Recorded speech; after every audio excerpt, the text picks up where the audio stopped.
Hello बच्चों, chemistry class में आपका स्वागत है। आज मैं आपके लिए जो टॉपिक स्टार्ट कर रहा हूँ और ये है dissociation constant of weak acid Ka। Okay, तो देखो बच्चों, जो वीक एसिड्स होते हैं वो एक्वस मीडियम में पार्शियली डिसोसिएटेड रहते हैं। मीन्स इनके सॉल्यूशन में एक आयोनिक इक्विलिब्रियम अटेन रहता है। तो इस इक्विलिब्रियम स्टेट में एसिड के डिसोसिएशन से बनने वाले आयंस, उनका मोलर कॉन्सेंट्रेशन और जो मॉलिक्यूल अनडिसोसिएटेड स्टेट में है उनका मोलर कॉन्सेंट्रेशन, इनका रेशियो लिया जाए तो इस रेशियो की जो न्यूमेरिकल वैल्यू आती है उसे बोलते हैं क्या बच्चों? Dissociation constant.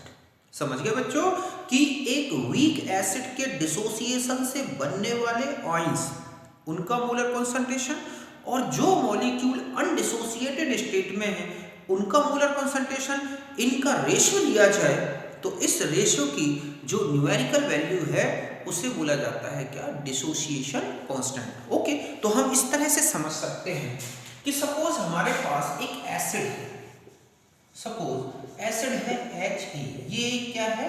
Weak acid. Okay, इसका डिसोसिएशन हुआ और इक्विलिब्रियम स्टेट अटेन हुई तो इस तरह से ये आयंस बने H+ और A-। ये एक क्या है? Ionic equilibrium.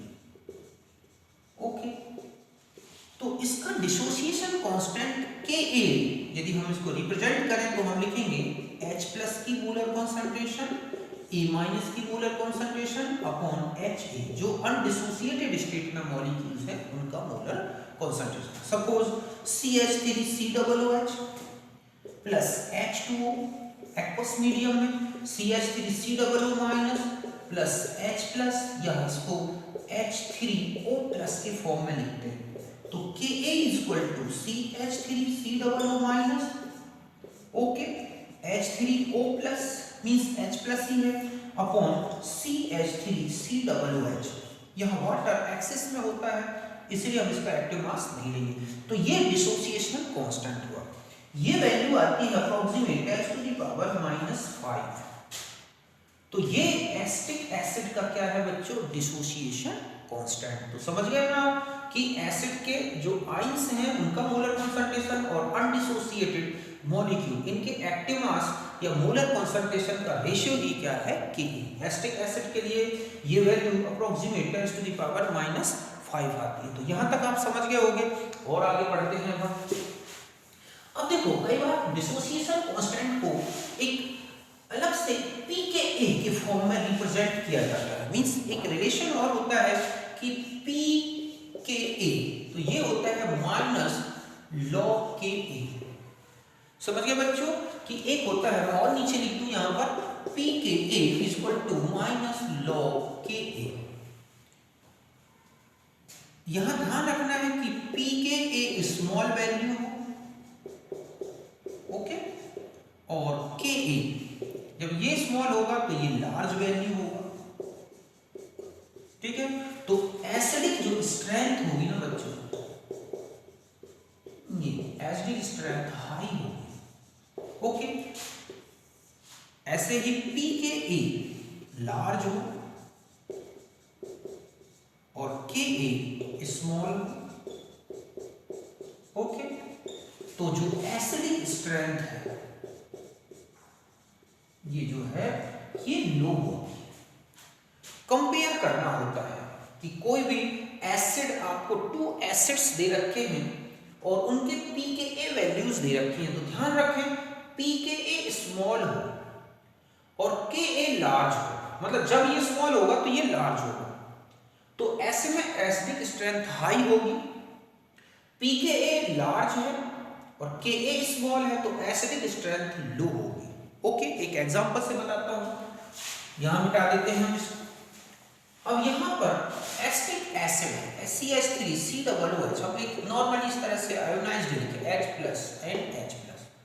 Ka क्या होगा बच्चों? CH3COO- H+ upon CH3COOH। Okay, ये वैल्यू है 10⁻⁵। एक फॉर्मिक एसिड है जो आयोनाइज्ड होता है HCOO minus H plus. Okay, इसमें भी एक इक्विलिब्रियम स्टेट है KHCOO minus H plus upon HCOOH, ये अप्रोक्सीमेट -3 है। ये K की वैल्यू है।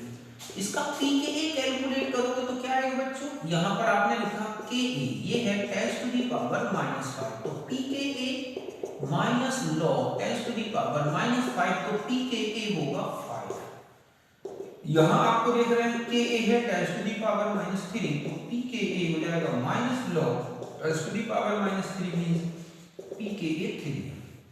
अब आप कंपेयर करो, यहाँ pKa 5 आया है, यहाँ pKa 3 है। यहाँ Ka देखो आप स्मॉल वैल्यू में है तो pKa लार्ज वैल्यू में आया, यहाँ Ka लार्ज वैल्यू में है, pK स्मॉल वैल्यू में। तो हम ये कहें कि acidic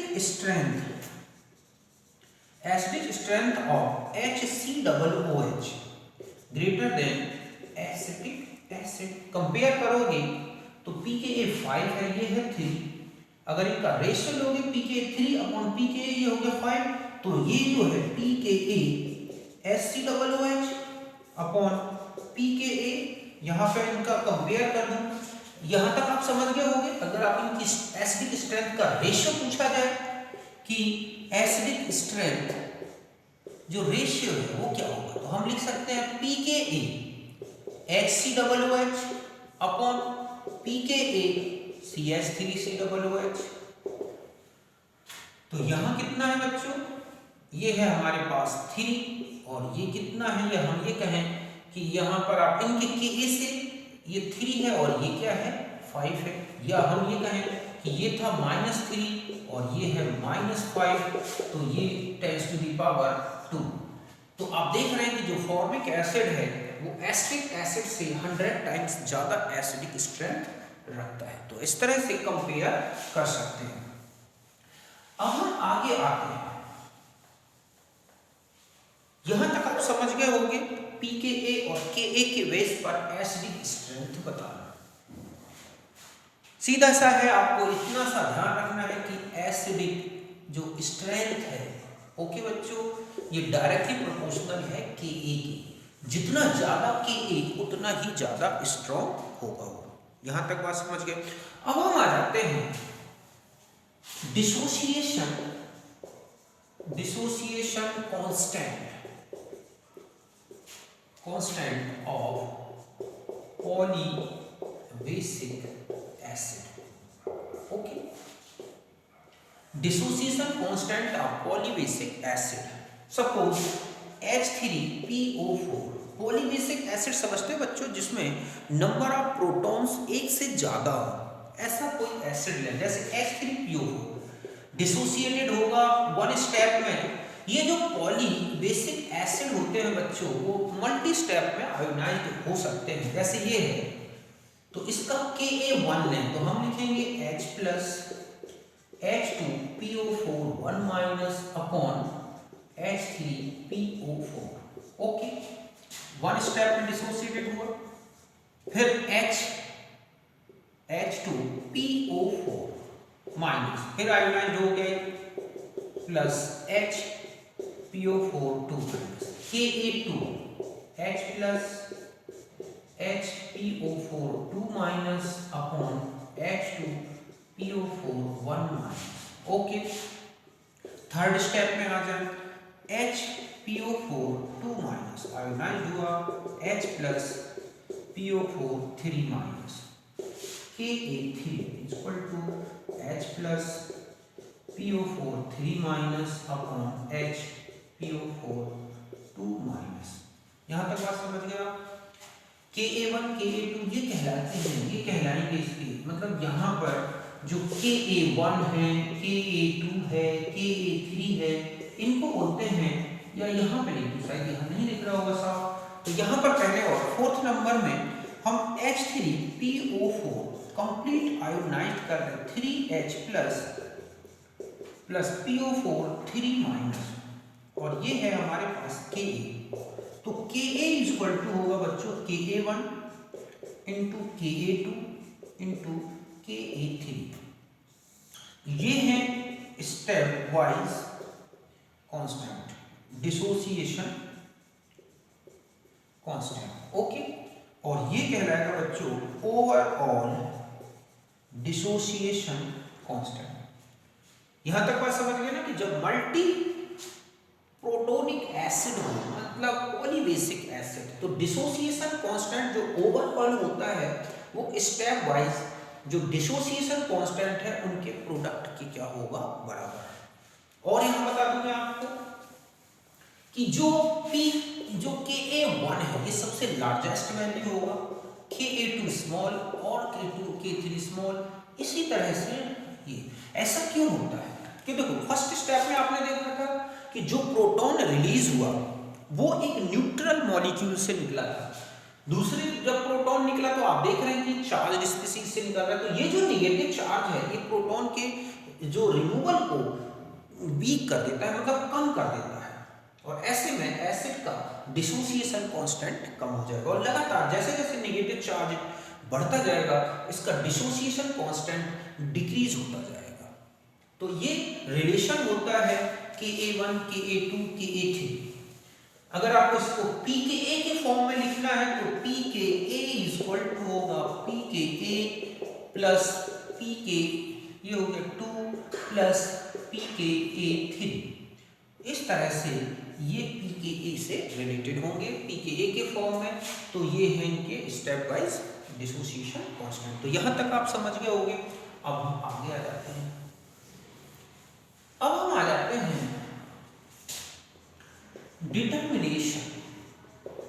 determination of molar concentration of H plus and A minus। Means जो एसिड से प्रोटॉन बन रहा है या प्रोटॉन्स बन रहे हैं उनकी मोलर कॉन्सेंट्रेशन, जो एनाइन बन रहा है उसकी मोलर कॉन्सेंट्रेशन, इसका डिटर्मिनेशन कैसे किया जाए। तो देखो बच्चों, एसिड HA था, आयोनाइज हुआ H plus plus A minus. Okay, ये 1 मोल था, ये 0 था, ये 0 था। आपने लिखा 1 माइनस अल्फा, तो ये है अल्फा, ये है अल्फा। एक्टिव मास के फॉर्म में लिखें तो 1 माइनस अल्फा, तो C अल्फा। ओके, और ये है C अल्फा। तो ये इनका क्या होगा बच्चों, active mass. Active mass means molar concentration.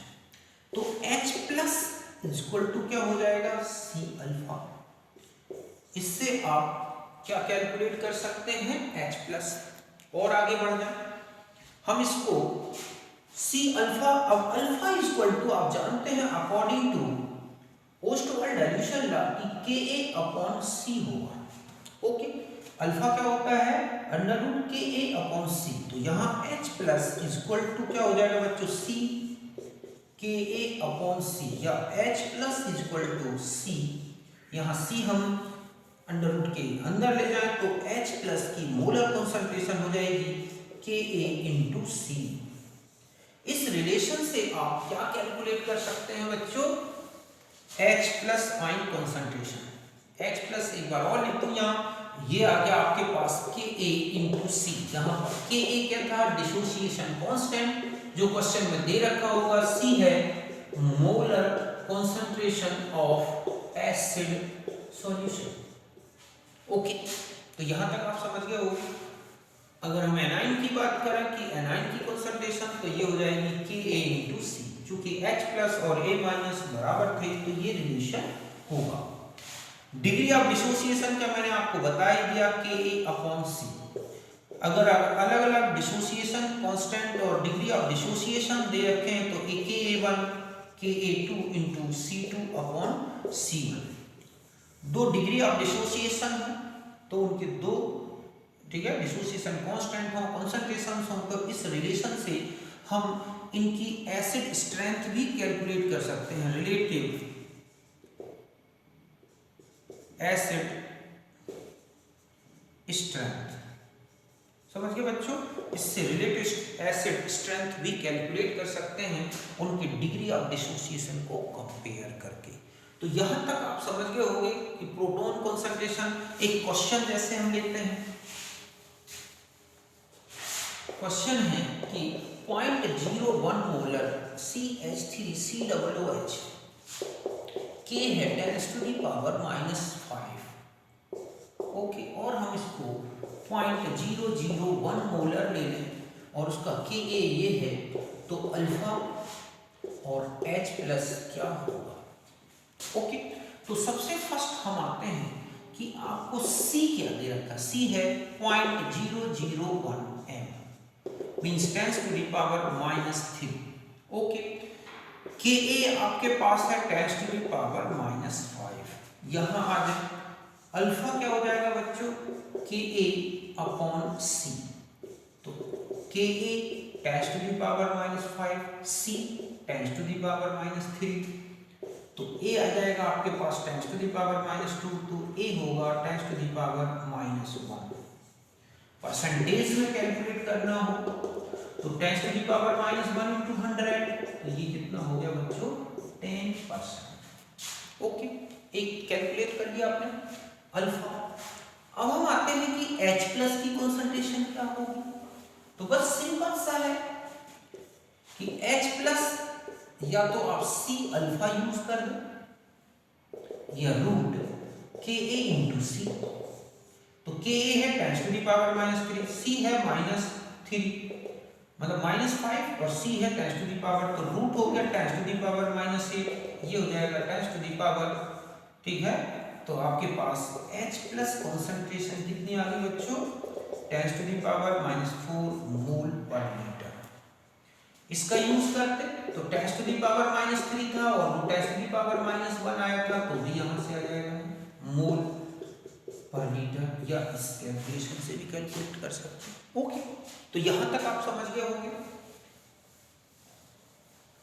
Okay, अब हम आ जाते हैं H plus ion concentration in mixture of weak acids।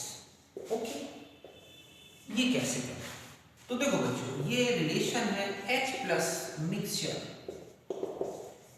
Ka into C, Ka1C1 plus Ka2 into C2। ये एसिड समझ लो, ये कोई एक वीक एसिड है, acid 1 plus weak acid, okay, ये है 2। इस तरह से जो भी मिक्सचर है वो ऐड करते हैं, तो आपको एक वीक एसिड के मिक्सचर में total H plus ion concentration calculate कर सकते हैं। यहां तक बात समझ गए आप। सपोज 0.01 मोलर CH3COOH, K है 10⁻⁻5। ओके, और दूसरा सॉल्यूशन है आपके पास 0.01 मोलर क्या HCOOH, Ka है 10⁻⁻3। तो calculate H plus ion concentration in mixture of this solution.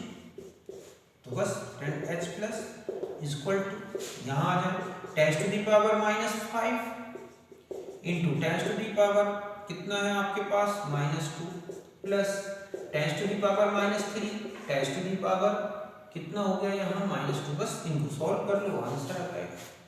तो यहाँ तक आप समझ गए। तो इस तरह के जब वीक एसिड्स के मिक्सचर का बात की गई हो, तब ये आपको सॉल्यूशन यूज करना है, सॉरी एक रिलेशन यूज करना है। अब हम आ जाते हैं,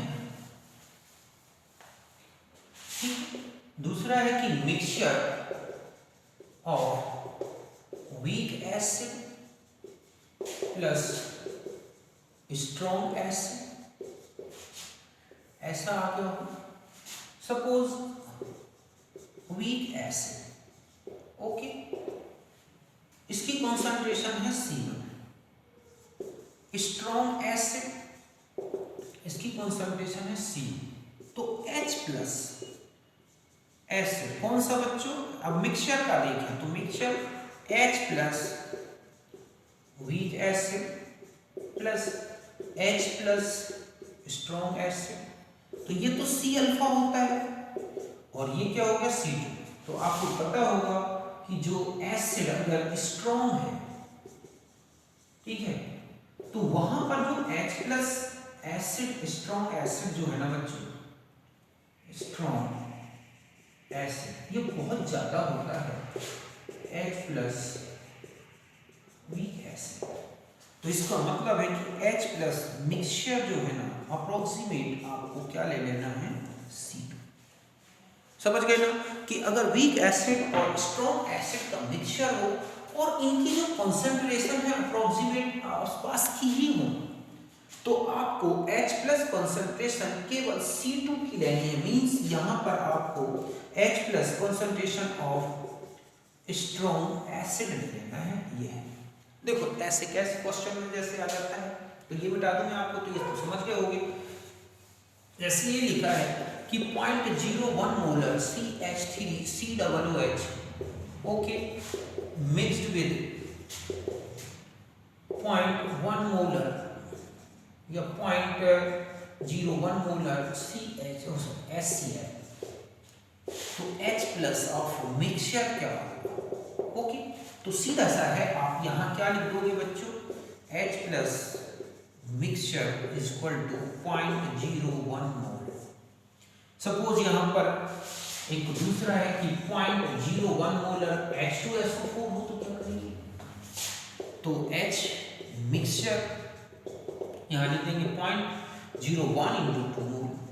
ये कब, जब HCl था, ये कब, जब H2SO4 की प्रेजेंस में पूछा गया। तो यहाँ तक समझ गए ना कि स्ट्रॉन्ग एसिड, वीक और एसिड इनका मिक्सचर हो और उनकी कॉन्सेंट्रेशन आसपास की हो, तब आप ये एक सिंपल इक्वेशन से मींस केवल स्ट्रॉन्ग एसिड से H प्लस आयन कॉन्सेंट्रेशन लिख दो, वो सही होगा। ओके, यहाँ तक बात समझ गए आप।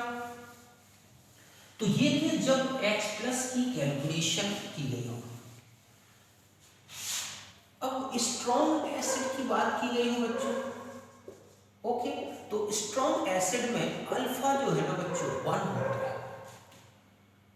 सपोज HXM है, ओके, या एनाइन है और ये आयोनाइज्ड हुआ H plus plus AX minus. ये मान लिया जाए कि हमारे पास M मोलरिटी है, ये क्या है इसकी कॉन्सेंट्रेशन, तो ये होगा XM, तो ये होगा M। ध्यान रखें, तो H plus is equal to XM means 0.1 molar H2SO4 है। तो आपसे पूछा जाए H प्लस आयन कॉन्सेंट्रेशन क्या होगा, तो बस आप लिखेंगे H2SO4 आयोनाइज्ड हुआ 2H plus plus SO4 2 minus, okay. तो ये था हमारे पास 0.01 मोलर, तो ये हो जाएगा 2 इंटू 0.01 मोलर। जो भी स्टोइकियोमेट्रिक कोफिशिएंट है उसे मोलर कंसंट्रेशन में मल्टीप्लाई कर दें, तो H प्लस क्या आ जाएगा बच्चों, 2 इंटू 10⁻⁻2 मोलर।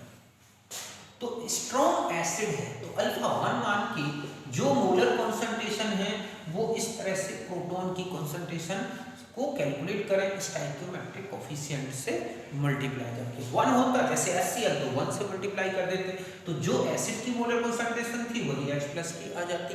ओके, एक चीज और बता दूं,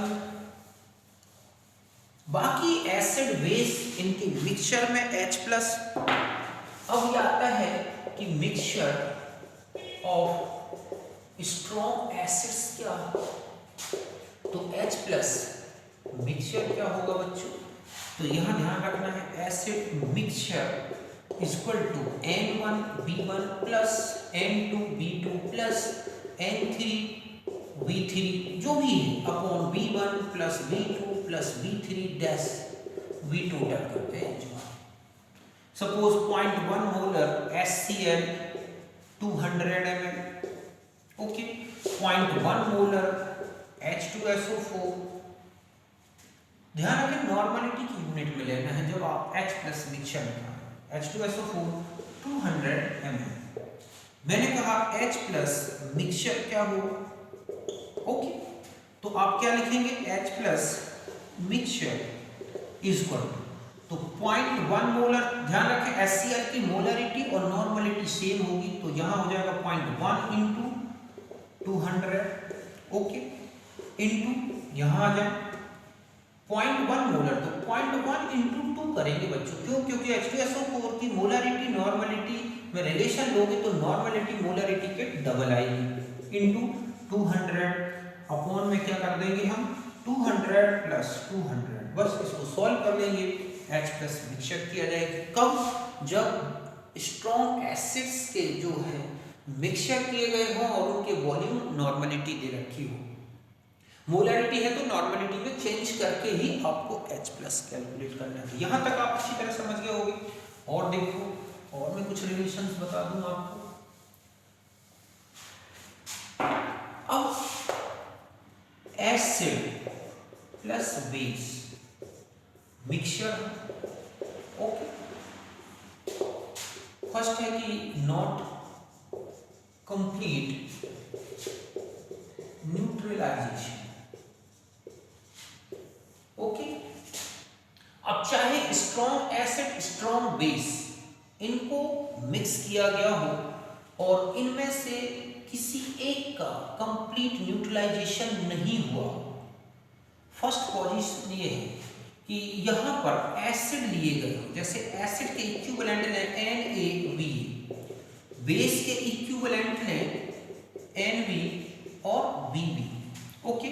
फर्स्ट पॉइंट ध्यान रखना है कि NaBA ग्रेटर देन NbBB, तो H प्लस इक्वल टू होगा NaBA minus NbBB upon BA plus BB। ये हो जाएगा क्या? जब एसिड के इक्विवेलेंट बेस इक्विवेलेंट से ज्यादा, तो H प्लस ऐसे काउंट करोगे, ओ उल्टा हो जाए NbBB greater than NaBA, okay. तब आप OH आयन कंसंट्रेशन कैलकुलेट करेंगे, कैसे? NbBB minus NaBA upon BA plus BB, okay. ये relation not complete neutralisation, first है स्ट्रॉन्ग प्लस स्ट्रॉन्ग। मैं अभी के लिए बता दूं कि जब स्ट्रॉन्ग स्ट्रॉन्ग मिले, दो कंडीशन होगी, एसिड बेस में दोनों स्ट्रॉन्ग हो तब स्ट्रॉन्ग के लिए ध्यान रखना है, पहले दोनों के क्या निकालना है आप? इक्विवेलेंट, फिर ये रिलेशन लें। अगर एसिड के इक्विवेलेंट ज्यादा है तो इससे H प्लस निकलेगा, बेस के ज्यादा है फिर आप H प्लस इससे कैलकुलेट कर सकते हैं 10 to the power minus 14 upon OH plus, sorry OH minus, इससे H प्लस कैलकुलेट करना। तो जब ये लगेगा, जब क्या हो जाए बच्चों? एसिड और बेस मिक्सचर हो, not complete neutralise, strong acid strong base हो, तब का, ओके। यहां तक बात समझ गए। एक रिलेशन और बता दूं मैं आपको। अब ऐसी कंडीशन आ गई कि strong acid plus weak base, okay, ये पोजीशन कंडीशन। तो फर्स्ट में कि स्ट्रॉन्ग एसिड वीक बेस हो, तो एसिड जो है NaBA जो एसिड है बच्चों, ये है, ओके, NbBB से ज्यादा है, मतलब एसिड के जो इक्विवेलेंट हैं वो बेस के इक्विवेलेंट से ज्यादा है, ओके। तो H प्लस इक्वल टू हो जाएगा NaBA minus NbBB upon BA plus BB। इससे तो कैलकुलेट करेंगे H प्लस। जब स्ट्रॉन्ग एसिड और वीक बेस हो, एसिड के इक्विवेलेंट बेस से ज्यादा है, तो ये रिलेशन यूज करोगे, ओके। अब दूसरी कंडीशन आ जाते हैं, यहां तक आप समझ गए होंगे। अब ऐसा आ जाता है कि NbBB ग्रेटर देन NaBA, तो ध्यान रखें अब यहां पर बन जाएगा एक बफर सॉल्यूशन। क्या बन जाएगा बच्चों? Buffer solution. तो बफर सॉल्यूशन में फिर POH कैलकुलेट करते हैं, pKb plus log salt upon base, ये है। इससे POH कैलकुलेट करेंगे, फिर OH माइनस आ जाएगा, या फिर हम POH निकलाएगा तो pH हो जाएगा 14 माइनस POH, ओके। और फिर H प्लस कैलकुलेट करना है तो 10 टू दी पावर pH कर लो, मोल पर लीटर में कंसंट्रेशन आ जाएगी। अब आता है कि यहाँ एसिड और सॉल्ट ये बेस के क्या लिया जाए, तो सॉल्ट के जो इक्विवेलेंट है, ये जो सॉल्ट है बच्चों, ओके, ये कैसे कैलकुलेट करोगे, तो यहाँ देखो आप कि बेस के इक्विवेलेंट ज्यादा है एसिड से, तो ये NaVb minus NaVa upon Va plus Bb, इससे तो आप कैलकुलेट कर देंगे सॉल्ट।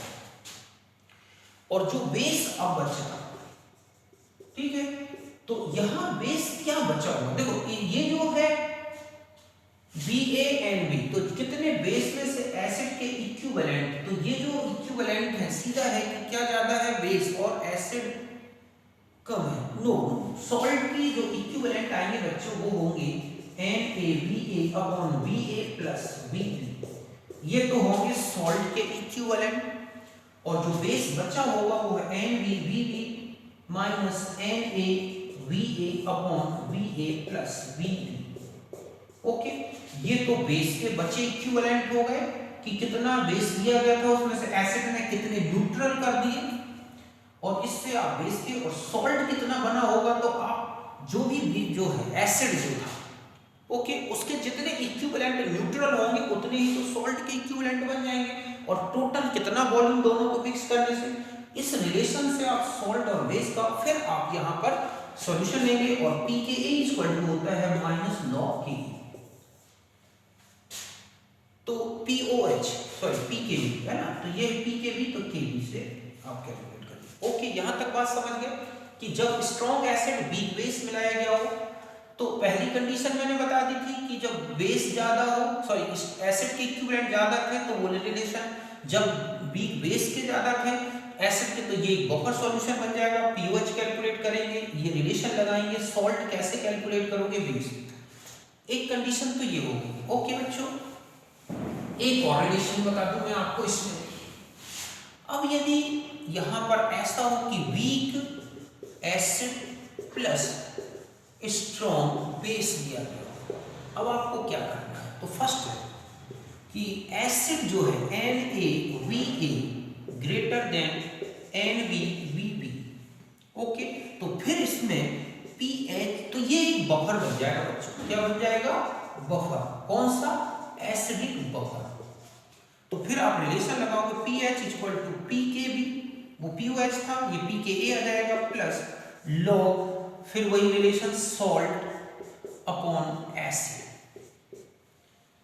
सॉल्ट कैसे कैलकुलेट करोगे, तो मैंने अभी बताया आपको कि जो इक्विवेलेंट NbVb हैं उनको Va प्लस Bb से डिवाइड कर दो, और एसिड कितना बचेगा होगा, तो NaVa minus NbVb upon Va plus Bb कर दो, इससे एसिड की कंसंट्रेशन आ जाएगी, pH आ जाएगा, pH इक्वल टू हो जाएगा 10 टू द पावर, ठीक है, तो ये pH आ गया, तो H प्लस कैसे कैलकुलेट करोगे, तो 10 टू द पावर माइनस यहाँ क्या कर दोगे आप pH, उसमें दो, सॉरी अगर मैंने उसमें ये बोल दिया हो तो minus 10 to the power minus क्या करोगे बच्चों, PO, यहाँ पर है OH कैलकुलेट करना था उसमें, तो 10 टू द पावर POH करोगे, और H प्लस कैलकुलेट करना है तो 10 to the power minus pH कर देंगे, ओके। तो यहां तक आप समझ गए होंगे पहले कि जब एसिड के इक्विवेलेंट बेस से ज्यादा हो तो एक बफर बन जाएगा, उससे pH से फिर H निकालेंगे। अब दूसरी कंडीशन है, हम बफर को अलग से भी लेंगे कि जो वीक, ठीक है, NaVa ये है लेस देन NbVb, ओके, तो यहां पर डायरेक्ट H प्लस नहीं आएगा, OH आएगा, तो इसके लिए आपको क्या करना है, NbVb minus NaVa upon Va plus Bb, और फिर आपको यहां पर H प्लस कैलकुलेट करना है, तो 10 to the power 14 upon OH minus, इससे H प्लस कैलकुलेट कर लेंगे। तो ये है acid base mixture, acid acid mixture, weak weak acid, weak weak, ठीक है। तो ये हमारा था किसके लिए बच्चों, एक एसिड के लिए, डिसोसिएशन कांस्टेंट और उसका H प्लस का कैलकुलेशन, ओके। तो फिर मिलते हैं नेक्स्ट वीडियो में, बाय, थैंक यू।